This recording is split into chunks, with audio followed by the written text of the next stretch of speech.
अगर आप हमारे हमसाया मुल्क का जिक्र कर रही थी कि अनकरीब वो जापान को भी क्रॉस करने जा रहे हैं इकोनॉमिक्स में, तो देखें ना, ये हमारे लिए अल्लाह फिक्रिया है कि हमें भी सोचना चाहिए कि यार हम कंपटीशन में आना चाहिए ना। हम तो कंपटीशन से बाहर निकल रहे हैं। हमारे लीडरान कर्जा लेने के लिए हमसाया मुल्क के अमेरिका पास कह रहे हैं आपने ईरान के साथ डील की तो हम आपके ऊपर पाबंदियां लगाएंगे। जाए अमेरिका खलो के, अमेरिका क्या चीज है? वो अमेरिका क्या चीज है? Super power. वो कोई बात नहीं बेटा, सुपर पावर पाकिस्तान सबसे बड़ा सुपर पावर है। अच्छा। पाकिस्तानी फौज जो है ना दुनिया की सबसे बेहतरीन फौज है। नमस्कार दोस्तों, स्वागत है आप सभी का हमारे YouTube चैनल डिजिटल रेजिमेंट्स में। जैसा कि आपको पता है दोस्तों, हम आपके लिए एक से एक लेटेस्ट न्यूज़ लेकर आते ही रहते हैं। वैसे ही एक लेटेस्ट न्यूज़ के साथ फिर हाजिर हुए आपके सामने। लेकिन उससे पहले अगर अभी तक आपने हमारे चैनल को दोस्तों सब्सक्राइब नहीं किया तो प्लीज़ सब्सक्राइब कर लीजिए, और यही न्यूज़ अगर आप हमारे फेसबुक चैनल पर देख रहे हैं तो प्लीज़ हमें फॉलो कर लीजिए। तो दोस्तों, न्यूज़ आ रही है पाकिस्तान से, और पाकिस्तान के हालात से आप सभी वाकिफ़ हैं ही। और पाकिस्तान के हालात और जो इस हालात से आप गुजर रहे हैं 2-3 साल से, पाकिस्तान की जो इकोनॉमिक क्राइसिस चल रही है, पाकिस्तान को एक छोटे से छोटे काम के लिए भी IMF का दरवाज़ा खटखटाना ही पड़ता है। छोटे से छोटे काम के लिए किसी ना किसी देश से या IMF से तो कर्जा लेना ही लेना पड़ता है, तब जाके पाकिस्तान का काम चलता है। और साथ में एक इंडिया के ऊपर अभी रिसेंटली रिपोर्ट आई दोस्तों, तो उसमें पता चला कि 2025 में भारत 4 ट्रिलियन GDP वाला देश हो जाएगा। तो इसके लिए पाकिस्तान में क्या रिएक्शंस आएंगे दोस्तों, इसी से रिलेटेड ये न्यूज़ है। और दिखाते हैं आपको इसके अंदर कुछ रिएक्शंस कि पाकिस्तान के लोग इसके बारे में क्या बोल रहे हैं और पाकिस्तान के क्या हालात रहने वाले हैं। तो चलिए न्यूज़ को करते हैं स्टार्ट। पाकिस्तान को इकोनॉमिक क्राइसिस ने काफ़ी साल हो गए हिट किया है, और हर आने वाली गवर्नमेंट हमें ये दिलासा देती है कि जो क्राइसिस है इसकी वजह पिछली गवर्नमेंट थी, क्योंकि उनके मंसूबे और उन्होंने इतना ज़्यादा लोन और करप्शन किया है कि हमें भी नई गवर्नमेंट बनाने के लिए IMF के पास जाना पड़ा है। आज IMF की एक रिपोर्ट आई है, उसके ऊपर डिस्कशन करेंगे। IMF जो ये कहता था 2026 के अंदर जो हमारा पड़ोसी मुल्क है वो जापान को क्रॉस करेगा, लेकिन आज की रिपोर्ट ये कहती है कि वो तो 2025 में ही अपना टारगेट अचीव करके $4 ट्रिलियन पर जो है अपनी GDP ले जाएंगे, अपनी इकोनॉमी को ले जाएंगे। सवाल यहाँ पर ये पैदा होता है, उनके पास ऐसे कौन से प्लान है कि उनके जो टारगेट है गिवन टाइम से पहले अचीव हो रहे हैं। और हम बार बार IMF के प्रोग्राम में इसलिए जाते हैं कि ये जो प्रोग्राम होगा हमें इकोनॉमिक क्राइसिस से बाहर निकालेगा और हमें एक बेटर लाइफ देगा, हमें एक बेटर प्लान देगा। आपको क्या लगता है कि ये इकोनॉमी की जो वॉर है आजकल जो हर कंट्री लड़ रही है, इसकी अहमियत कितनी है? जी बिस्मिल्लाहिर्रहमानिर्रहीम। ये आपका जो टॉपिक है नहायत ही अहम है। हमारे मुल्क की जो सिचुएशन जा रही है, जिन क्राइसिस से हमारा मुल्क गुजर रहा है, ये एक लम्हा फिक्रिया है। तो अभी ज़ारी बात है, जब मैं लम्हा फिक्रिया कहूँगा तो हमारे शोल्डर पे भी है इन चीज़ों का एक असर कि हम भी अपने मुल्क के लिए, तरक्की के लिए, माशियात के लिए कुछ ना कुछ कर गुजरें। लेकिन बात ये होती है कि हमें क्या आज तक इतने सालों से, जब से हमने संभाली या जब से हमारा प्यारा मुल्क चल रहा है, क्या हमें कोई इस तरह की डायरेक्शन दी गई है कि हम इकोनॉमिक्स में आगे चलें, जहां दुनिया सारी तरक्की कर रही है, जहां लोगों की जो भी तरक्की के रेट हैं आगे जा रहे हैं, लेकिन हम हैं कि आगे जाने के बजाय पीछे की तरफ जा रहे हैं। कौन जिम्मेदार है, कौन हमें डायरेक्शन देगा कि हम इस चीज़ को लें, कौन से हम काम करें जिसकी वजह से एक आम इंसान भी हमारे मुल्क में खुशहाली की ज़िंदगी गुजारे और इस महंगाई से जो है ना हमारी जान छूटे। इसने हमारी जो नौजवान नस्ल है, नौजवानों में हम स्टूडेंट्स को सबसे पहले लेते हैं, हम उनको ये तो कह देते हैं कि MBA कर लें जी, ठीक है, मास्टर ऑफ बिजनेस एडमिनिस्ट्रेशन में चले जाएं, वो बेचारे कर लेते हैं। उसके बाद ये वही रास्ता है जिसके आगे उन्हें डायरेक्शन ही नहीं है, जिसके लिए उन्हें बताया ही नहीं जाता कि आप ये काम करेंगे तो आप भाई एक अच्छा बिजनेसमैन बन सकोगे। ज़ाहिर अच्छे बिजनेसमैन का भी लिंक आ जाके इकोनॉमिक्स के साथ आ जाता है। इकोनॉमिक्स तो ज़रूर देखेगा, पढ़ेगा भी, उस पर काम भी करेंगे डेफिनेट, ठीक है। लेकिन बात फिर हम आ जाके हमारी चल जाती बेसिक चीज़ पे। क्या हमारी बेसिक लाइन ऑफ डायरेक्शन ठीक है, नहीं ठीक, इसको किसने ठीक करना है? एक तो ये हो गया चीज़।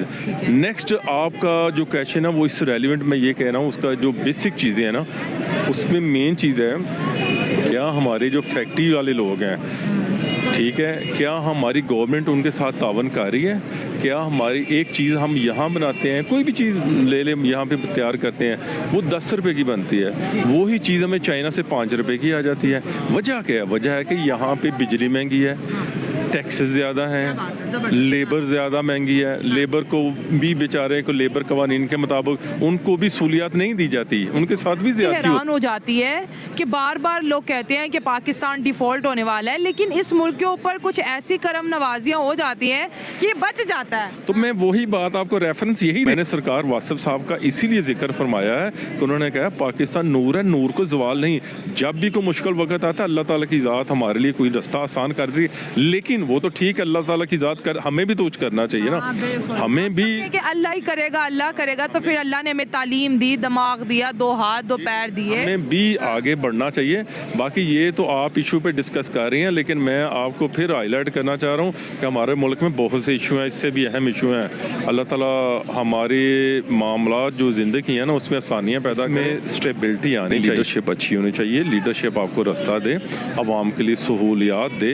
अगर आप हमारे हमसाया मुल्क का जिक्र कर रही थी कि अनकरीब वो जापान को भी क्रॉस करने जा रहे हैं इकोनॉमिक्स में, तो देखें ना ये हमारे लिए अल्लाह फिक्रिया है कि हमें भी सोचना चाहिए कि यार हम कंपटीशन में आना चाहिए ना, हम तो कंपटीशन से बाहर निकल रहे हैं। हमारे लीडरान कर्जा लेने के लिए हमसाया मुल्क के पास या दुनिया में किस किस हिस्से में जा रहे हैं, ये हमारे लिए कुछ अच्छी बात है। जब हम ये जंग में पड़ गए ना 2000 में, हमारे पड़ोसी मुल्क उसमें बहुत आगे निकल गए हमसे, और स्पेशली इंडिया में देखें, अब आप इंडिया की आईटी जो है ना वो है 180 अरब डॉलर, अच्छा। और हमारे यहाँ पे 3-4 अरब डॉलर भी नहीं है। अगर हम आप थोड़ा सा आईटी को प्रमोट करें, इंशाल्लाह हमारी एक्सपोर्ट्स बहुत बढ़ सकती हैं, और मौजूदा गवर्नमेंट को चाहिए कि आईटी पे तवज्जो दे और दूसरा एक्सपोर्ट्स पे तवज्जो दे बजाय इंपोर्ट के। तो उम्मीद है कि पाकिस्तान तरक्की कर सकता है, क्योंकि आवाम तो हमारी और इंडियंस को इतना फ़र्क तो नहीं है, हालात उनके भी हमारे जैसे हैं, करप्शन वहाँ पे भी है, करप्शन यहाँ पे भी है, लेकिन क्या है कि वो अपने मुल्क के साथ सिंसियर है, हम आप लोग अपने मुल्क के साथ सिंसियर नहीं है, और हम हर बुरा काम को अच्छा समझते हैं। अच्छा, ये बड़ी वजह हो सकती है। जी हाँ, हम क्योंकि आप इशारा तौर पे हम फख्र महसूस करते हैं इस बात पे कि हमने इशारा तौर पे हमने बहुत बड़ा काम किया, ये नहीं कि हमने कितनी गलत बात है कि मतलब हमने कानून तोड़ा जी। है। हाँ। अब ये सुबह के टाइम ये हेलमेट के लिए ये वार्डन चलान करते हैं, हालांकि हेलमेट हमारे लिए फ़ायदेमंद है, लेकिन हम उसमें फ़ख्र महसूस करते हैं बगैर हेलमेट के फिरते हैं हम। तो इसी तरह हम हर शोबे में हम पीछे बहुत ज़्यादा है, और हम करप्शन को अब करप्शन नहीं समझते, हम कहते हैं ये बहुत अच्छा काम कर रहे हैं हम, अगर हम उस पर कंट्रोल कर लेंगे मे भी हम बहुत तरक्की कर जाएंगे। सर, हम दूसरी दफ़ा फिर IMF के प्रोग्राम में हैं, क्यों बार बार IMF के प्रोग्राम में जाते हैं? ऑल्टरनेट कुछ नहीं है ना, क्योंकि आपका कोई भी मुल्क आपको सपोर्ट करने के लिए तैयार नहीं है, क्योंकि सब आपकी सपोर्ट कर करके आपको थक गए हैं सामने कैमरे की तरफ। हाँ। तो इस वजह सब थक चुके हैं, सब थक चुके हैं, बस हो गई है सब। बस सबकी बस हो गई है कि हम अपने पैरों पे खड़े नहीं हुए। हाँ। बांग्लादेश हमसे आगे निकल गया, अफगानिस्तान हमसे आगे निकल गया, हम बहुत पीछे रह गए। हाँ। सर, अच्छा चलो हम कानून को नहीं फॉलो करते, मान लिया करप्शन है, यही वजूहत है कि हम पीछे रह गए, और बाकी जो पड़ोसी मुल्क, आपने बांग्लादेश का नाम लिया, आपने बगैर पड़ोसियों का नाम लिया। देखना हमारी मेन जो हम जहाँ पे हम क्लैब्स किए हैं ना हमने, हाँ। ये हम जो हमने जंग लड़ी है ना उसमें हमारा बेरा जंग लड़ी किसके साथ? अफगानिस्तान की जो जंग लड़ी है, आप अफगान जंग की बात। हाँ, उसमें हम बहुत पीछे रह गए। वो जंगों उनमें देखना इंडिया उस आप जब एटमी धमाके किए हैं उसके बाद इंडिया के रिजर्व थे 17 अरब डॉलर, हमारे थे 2 अरब डॉलर। अच्छा। अब आप देखें इंडिया के 700 अरब डॉलर, हमारे 10 अरब डॉलर भी नहीं है। वो उन दिनों में वो टाइम था, उसने अपनी वो IT बंगलोर में उसने IT का बनाया सारा, और वो तरक्की करता गया और हम पीछे आते गए। जो IT है वो सिलिकॉन वैली से बड़ी जी जी जी बिल्कुल ऐसे ही है, बिल्कुल ऐसे ही है। उन्होंने अपना जो काम किया अपने मुल्क की खातिर किया, और हम जंग लड़ते रहे दूसरों की। चले सर, गलती होगी, माजी था, गुजर गया, अब आगे प्लान क्या? IMF कहता है कि 2025 में जो हमारा पड़ोसी है वो जापान को क्रॉस कर देगा और चौथे नंबर पे आके खड़ा हो जाएगा, $4 ट्रिलियन से ज़्यादा की GDP ले जाएगा। एक्चुअली हम ना हमारा मसला ये है कि हमारा कोई भी सियासतदान सिंसियर नहीं है मालूम है। हर कोई अपने चक्कर में होता है कि मेरी कुर्सी मजबूत हो जाए, चाहे कोई भी है। जब कोई अपना मुल्क का सोचने वाला आएगा तो हम भी तरक्की कर जाएंगे।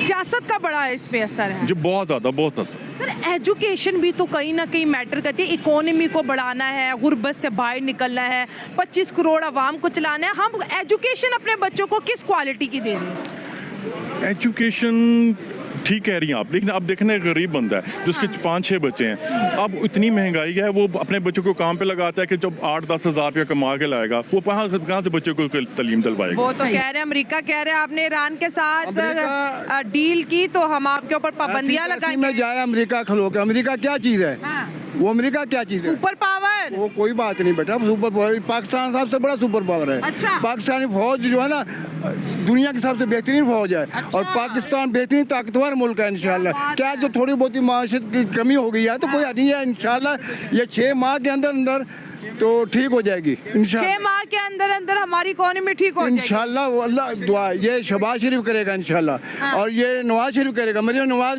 करेगी इंशाल्लाह। कल मरियम नवाज को वर्दी में देखा ना, इतना दिल खुश हुआ कि देखो एक लड़की हो गई, एक वर्दी हाँ जी माशाल्लाह। और अवाम तो बड़े गुस्से में है। आवाम कोई नहीं, सब नवाज शरीफ के साथ है, पाकिस्तान के साथ हैं बेटा, ये सब लोग पाकिस्तान के साथ हैं लोग। हाँ। जाके दिलों को जाके पूछो। हाँ IMF के प्रोग्राम से कब बाहर निकलेंगे? IMF से इंशाल्लाह 1-2 साल तो लगेंगे ना बेटा। अच्छा। इंशाल्लाह सऊदी अरब जो है ना इंशाल्लाह पाकिस्तान के दिली मोहब्बत करता है, जान इज्जत से मोहब्बत करता है। सऊदी अरब पाकिस्तान से दिली मोहब्बत करता दिली है, मोहब्बत। तभी हमारे वो जो वीजा है उससे बैन किए हुए हैं। वो कोई नहीं, इंशाल्लाह वो भी सब बहाल हो जाएंगे, इंशाल्लाह सब ठीक हो जाएंगे 6 महीने के अंदर सब ठीक हो जाएगा इंशाल्लाह। इंशाल्लाह अल्लाह के फजल से सब ठीक हो जाएगा बेटा। अगर 6 महीने से ज्यादा टाइम लगा तो नहीं इंशाल्लाह 6 साल भी और लग सकता है चले बेटा। 6 से 7 लेकिन ये अपनी बेटा जितनी ये मेहनत ये कर रहे हैं ना, कोई नहीं कर सकता इससे बड़ी जम के मेहनत हो रही इंशाल्लाह है, जम के मेहनत बेटा कर रहे हैं इंशाल्लाह। अल्लाह के जद्दोजहद हो रही है। जद्दोजहद कर रहे हैं ना बेटा, हाँ। और करेंगे इंशाल्लाह। ना करेंगे तो आइंदा वोट नहीं मिले इनको। कितनी बड़ी तब्दीली आने वाली है।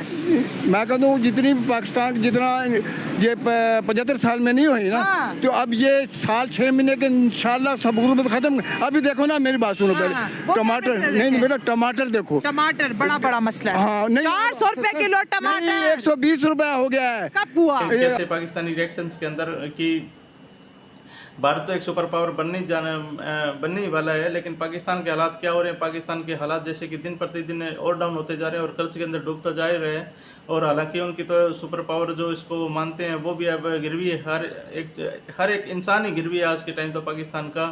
लेकिन उसकी सरकार भी इस तरह के उसको निकालने में पूरी तरह फेल हो चुकी है और कुछ कर भी नहीं पा रही है, सिर्फ सिवाय कर्जा लेने के अलावा। और पाकिस्तान के पास कुछ काम रह भी नहीं गया है। तो आपको क्या लगता है दोस्तों, उनकी कभी GDP उठ पाएगी या नहीं उठ पाएगी?